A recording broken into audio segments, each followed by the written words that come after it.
笔电的电源供应器啊，你看转接头呢，充电给手机充电呢，给手机充电。桌上型电脑那个电源哦，有那个黑色跟绿色的，用那个小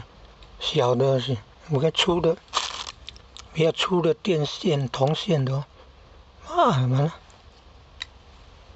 把它折成那个 U 字形，然后插到那个黑线、绿线的那个槽里面，